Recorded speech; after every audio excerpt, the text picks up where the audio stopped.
Again, it's incremental revenue that has to be reinvested in this district. You can't create a TIF district, create that future revenue stream, and make an investment outside of the district. It basically has to go in the district, so it becomes a self-fulfilling prophecy. We've created these values. We have this revenue stream that stays in this district.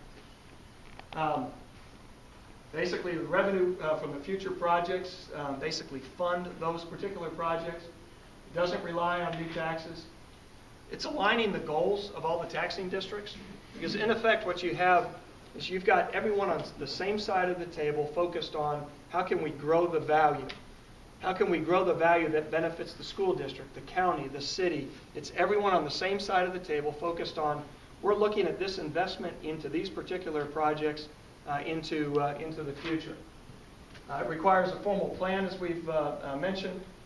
It does not take away the current tax dollars that those taxing districts are receiving, and then basically it makes these projects occur that without this TIF they would not occur. Base philosophy. It's difficult to develop these days. There's a lot of risk associated with development, and I have to tell you that there's greater risk in getting private sector capital to come to a secondary town such as Joplin, as opposed to investing in a San Francisco or a New York. If people were to make an investment in an apartment complex, in an office building, assisted living, or any other type of a project, if they invest in a major market such as San Francisco, there's a number of insurance companies, funds, private investors that would want to buy their property after they build it. When you start looking at a community such as 50,000 people, such as Joplin, the universe of buyers, the universe of investors goes down.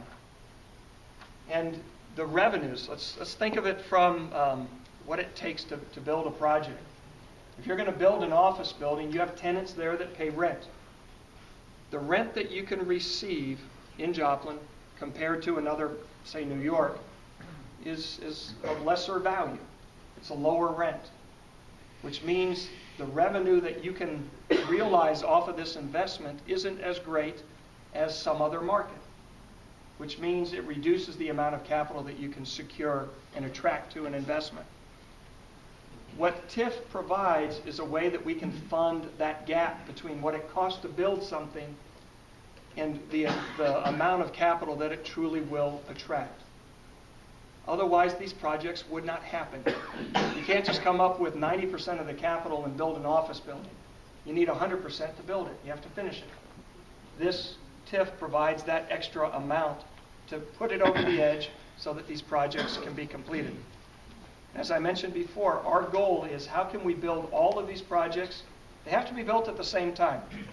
We have to move forward on office, retail, restaurants, assisted living, all of these things at the same time. In many cases, to rebuild what was lost in the tornado.